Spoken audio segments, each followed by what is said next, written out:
بسم اللہ الرحمن الرحیم۔ السلام علیکم۔ ہمارا آج کا موضوع حضرت عمر کی شہادت ہے۔ معزز سامعین، محرم الحرام کا مہینہ آتے ہی جہاں حضرت امام حسین کی شہادت کی یاد تازہ ہوتی ہے، وہیں پر یہ مہینہ ہمیں دوسرے خلیفہ حضرت عمر رضی اللہ تعالیٰ عنہ کی شہادت کی بھی یاد دلاتا ہے۔ ناظرین اکرام، ہم آپ کو حضرت عمر کے بارے میں بتائیں گے، لہٰذا ویڈیو کو اسکپ کیے بغیر پورا دیکھیے گا۔ صحابہ اکرام کی زندگی اور سیرت ایسی چیز ہے جس کی ہر دور میں ہر مسلمان کو ضرورت رہی ہے، کیونکہ ان لوگوں کی زندگی ہمارے لیے ایک نمونہ ہے۔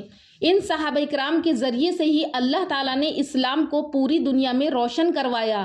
انہی عظیم شخصیتوں میں ایک خلیفہ ثانی حضرت عمر فاروق رضی اللہ تعالیٰ عنہ ہیں۔ آج ہم ان کی زندگی اور شہادت کے بارے میں بات کریں گے۔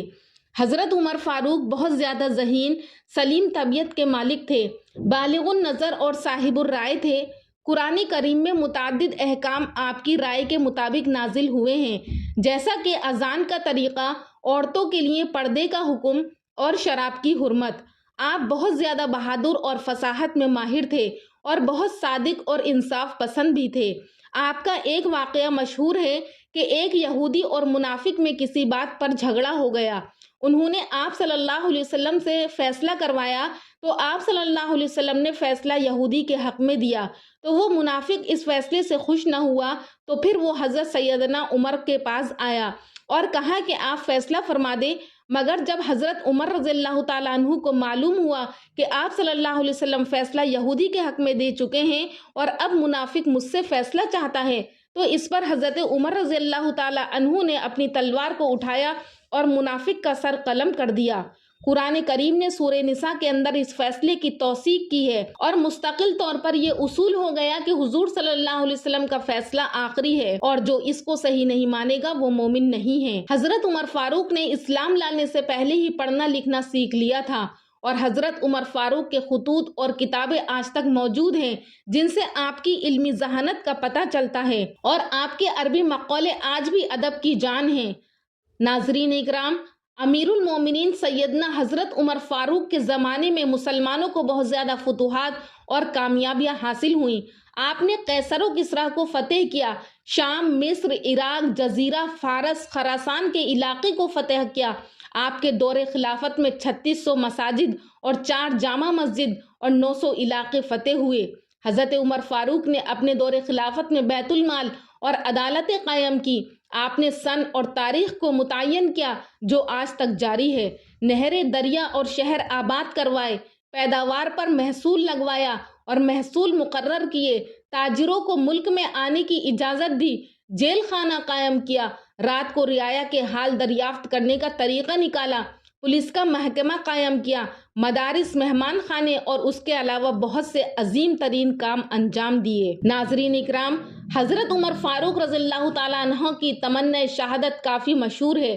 ان کو پورا یقین تھا کہ ان کو شہادت نصیب ہوگی، جیسا کہ حضرت انس بن مالک رضی اللہ تعالیٰ عنہ فرماتے ہیں کہ ایک مرتبہ نبی اکرم صلی اللہ علیہ وسلم جبل احد پر چڑھے۔ اس وقت آپ صلی اللہ علیہ وسلم کے ساتھ حضرت ابو بکر، حضرت عمر فاروق اور حضرت عثمان غنی رضی اللہ تعالیٰ عنہم موجود تھے، تو پہاڑ لرزنے لگا۔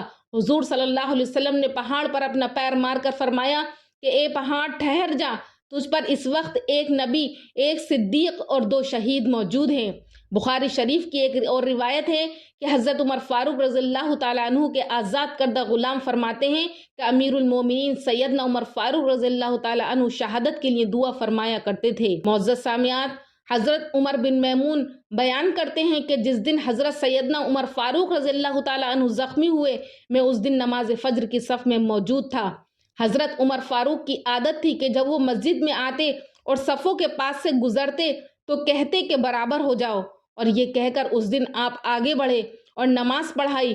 اس دن حضرت عمر مصلی پر ہی آئے تھے اور ابھی تکبیر تحریمہ ہی کہی تھی کہ مجوسی غلام ابو لولو فیروز مجوسی 2 دھاری خنجر سے حملہ آور ہوا، دائیں بائیں وار کرتا ہوا آگے بڑھا، یہاں تک کہ 13 افراد کو زخمی کیا، جن میں سے 7 افراد شہید ہو گئے۔ ایک صحابی نے جب اس پر کپڑا ڈال کر اس کو جکڑ لیا تو اس ملعون ابو لولو فروز مجوسی نے اپنی آپ کو خودکشی کر کے جہنم واصل کر دیا۔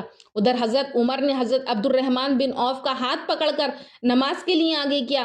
انہوں نے مختصر نماز پڑھائی اور پھر نماز سے فارغ ہونے کے بعد حضرت عمر فاروق نے حضرت ابن عباس سے کہا کہ دیکھو مجھ پر کس نے حملہ کیا ہے، تو انہوں نے کہا کہ حضرت مغیرہ بن شعبہ کے غلام نے۔ پھر زخمی حالت میں حضرت عمر کو گھر لے جایا گیا۔ یہ اتنا غمناک اور المناک دن تھا، ایسا محسوس ہوتا تھا کہ جیسے لوگوں پر کبھی اس سے پہلے بڑی مصیبت آئی نہیں تھی۔ ان کے زخموں سے بہت زیادہ خون بہہ رہا تھا۔ یہ دیکھ کر لوگوں کو یقین ہو گیا کہ حضرت عمر فاروق کی شہادت یقینی ہے۔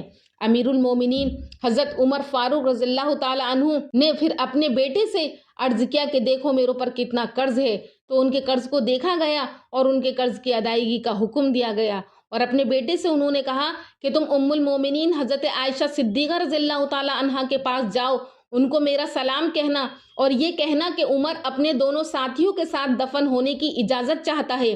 حضرت عبداللہ ابن عمر نے ام المومنین حضرت عائشہ کی خدمت میں حاضر ہو کر سلام کیا اور اجازت لے کر حجرے میں داخل ہو گئے اور کہا کہ حضرت عمر ابن خطاب آپ کو سلام کہتے ہیں اور انہوں نے اپنے دونوں ساتھیوں کے ساتھ دفن ہونے کی اجازت چاہی ہے۔ تو ام المومنین حضرت عائشہ نے کہا کہ میں نے یہ جگہ اپنے لیے خاص کر رکھی تھی، مگر آج میں انہیں اپنے اوپر ترجیح دیتی ہوں۔ حضرت عبداللہ ابن عمر نے واپس آ کر حضرت امیر المومنین حضرت عمر فاروق رضی اللہ تعالیٰ عنہ سے عرض کیا کہ سیدنا عائشہ رضی اللہ تعالیٰ عنہ نے اجازت دے دی ہے۔ سیدنا عمر فاروق رضی اللہ تعالیٰ عنہ نے فرمایا کہ اللہ کا شکر ہے کہ یہ میرے لیے سب سے اہم معاملہ یہی تھا۔ دیکھو جب میں دنیا سے رخصت ہو جاؤں تو مجھے اٹھا کر لے جانا اور ایک بار پھر دفن کرنے کی اجازت مانگنا۔ اگر اجازت دے دیں تو روضہ اقدس میں دفن کرنا، ورنہ مسلمانوں کے قبر میں دفن کر دینا۔ بخاری شریف کی روایت ہے کہ حضرت عمر فاروق رضی اللہ تعالیٰ عنہ کی وفات کے بعد حضرت عبداللہ ابن عمر نے دوبارہ حضرت عائشہ سے اجازت لے کر امیر المومنین حضرت عمر کو روضہ اقدس میں ان دونوں ساتھیوں کے ساتھ دفن کر دیا۔